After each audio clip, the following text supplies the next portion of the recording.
आजच्या या चिंतन बैठकीसाठी उपस्थित असलेले आपल्या सगळ्यांचे लाडके नेते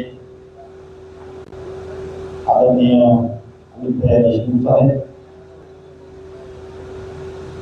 या प्रसंगी उपस्थित असलेले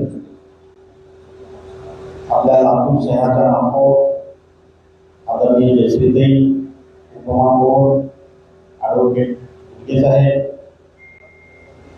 त्या ठिकाणी उपस्थित असलेले काँग्रेस कमिटीचे जिल्हाध्यक्ष आदरणीय सोळंकीजी, शहराध्यक्ष जवळकेकर सर, आमचे ज्येष्ठ मार्गदर्शक आदरणीय गोविंद, आमचे मावळते अध्यक्ष ॲडव्होकेट किरण जाधवजी,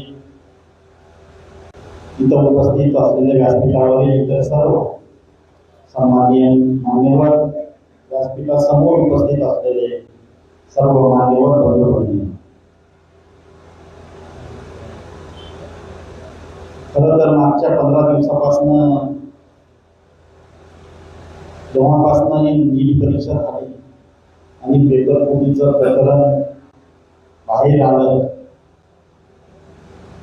एक सामान्य नागरिक म्हणून मनाला वेदना देणारी गोष्ट,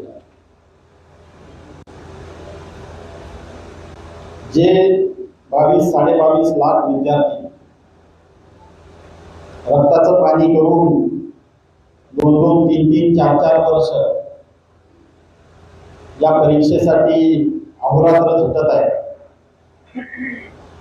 त्या विद्यार्थ्यांच्या विषयी विचार होणार का नाही, हा खरा प्रश्न आहे. आज या भागामध्ये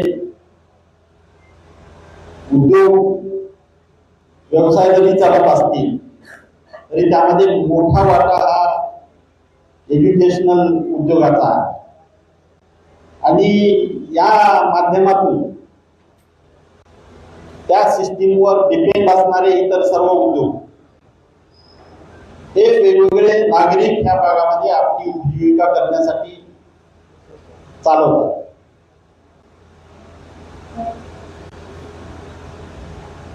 लातूर पॅटर्न निर्माण होत असताना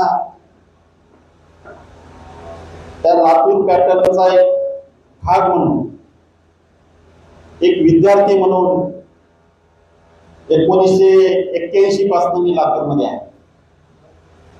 1981 ला माझं 8वीचं ऍडमिशन देशी केंद्र शाळेमध्ये झालं, आणि जवळपास त्याच काळामध्ये या पॅटर्नची बीज रोवली गेली. शाहू कॉलेज एका गोदामामध्ये, 2 गोदामामध्ये बरेच पार्ट करून भरवलं जात होतं. 60% ऍडमिशन मिळत होतं शाहू कॉलेज सायन्सला, आणि त्या परिस्थितीमध्ये शिक्षण संस्थांनी, संस्था चालकांनी, टीचर्सनी, पालकांनी, विद्यार्थ्यांनी आणि क्लास चालकांनी जे कष्ट तेव्हापासून जे चालू केलेले आहे, त्याचा परिपाक म्हणून हा लातूर पॅटर्न घडला. इथं मला आनंदाने आणि सन्मानाने सांगावंसं वाटतं की आदरणीय विलासरावजी देशमुख साहेबांचं नेतृत्व, आदरणीय चाकूरकर साहेबांचं नेतृत्व, इथल्या या पॅटर्नला पोषक वातावरण निर्माण करण्यासाठी अहोरात्र झटत होते, आणि या सगळ्यांचा एकंदरीत परिणाम म्हणून हा लातूर पॅटर्न डेव्हलप झाला. आणि लातूर पॅटर्नला डेव्हलप करत असताना उद्योग भवन परिसर हा हळूहळू त्या लातूर पॅटर्नचा एक महत्वाचा भाग हा बनलेला आहे. आज या भागामधल्या नागरिकांना ज्या अडचणींना समोर जावं लागतंय, दोषी जे असतील त्यांचं कोर्ट, CBI, त्याच्या तपासण्या चालू आहेत, त्याचा काय निर्णय व्हायचा आहे, त्यांना काय सजा व्हायची आहे, कुणाला दोषी असतील त्यांना सजा देणारच आहे. त्यामध्ये सर्वसामान्य विद्यार्थी, सर्वसामान्य व्यावसायिक, सर्वसामान्य संस्था चालक, सर्वसामान्य ट्युशन क्लासेस चालक यांचा काय दोष, हा खरा प्रश्न विचार करण्याचा आहे.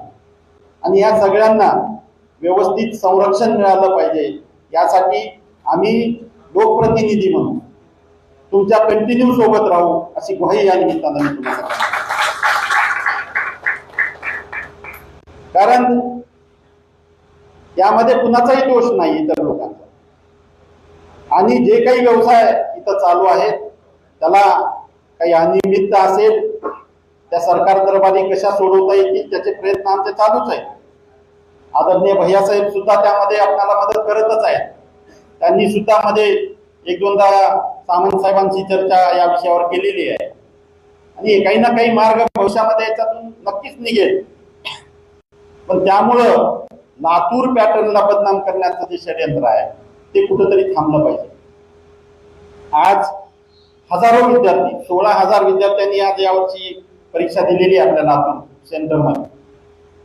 16,000 विद्यार्थ्यांच्या मनावर काय परिणाम होत असेल, त्या विद्यार्थ्यांची मानसिक स्थिती काय असेल, याचा सुद्धा आपण सगळ्यांनी विचार करण्याची गरज आहे. विशेषतः म्हणजे प्रसार माध्यम, ज्या पद्धतीनं प्रसार माध्यमांनी भडीमार या इथल्या प्रश्नाचा केलाय तो खरंच म्हणजे या विद्यार्थ्यांना मानसिक दृष्ट्या त्रास देणार आहे असं मला वाटतं. त्यामुळं विद्यार्थ्यांच्या दृष्टीनं या गोष्टी सगळ्या कशा चांगल्या करता येतील हा विषय 21 जून नंतर परत प्रशासनाने चालू केला तर चालतंय. आपण त्याला लढा देऊ, त्याला समोर देऊ, सगळं करू. पण 21 जून पर्यंत ज्या पद्धतीनं अननेसेसरी म्हणजे डिस्टर्ब करण्याचं काम हे सगळ्यांच्याकडनं होतंय ते कुठंतरी थांबलं पाहिजे असं माझं पर्सनल मत आहे. जे काही नियमानुसार होईल सरकार त्यामध्ये निर्णय घेईल, त्यासाठी आपण सरकार दरबारी आपण आपली बाजू मांडू, अधिकाऱ्यांकडे आपली बाजू मांडू. पण या सगळ्या माध्यमातून विद्यार्थ्यांचा मानसिक त्रास कमी झाला पाहिजे, विद्यार्थ्यावरचं दडपण कमी झालं पाहिजे. व्यावसायिकांनी इथल्या सध्याच्या परिस्थितीमध्ये त्यांचा व्यवसाय चालू ठेवला पाहिजे. त्या कारण या सगळ्याची गरज त्या विद्यार्थ्यांना, त्या 16,000 विद्यार्थ्यांसाठी आपल्याला सगळं हे सुरळीत चालू ठेवायचं आहे. आणि येत्या काळामध्ये या टोटल सिस्टीमला गालबोट न लागू देण्यासाठी प्रामाणिक प्रयत्न एक लातूरकर म्हणून आपल्या सगळ्यांना करायचे. एवढंच मला या निमित्तानं वाटतं.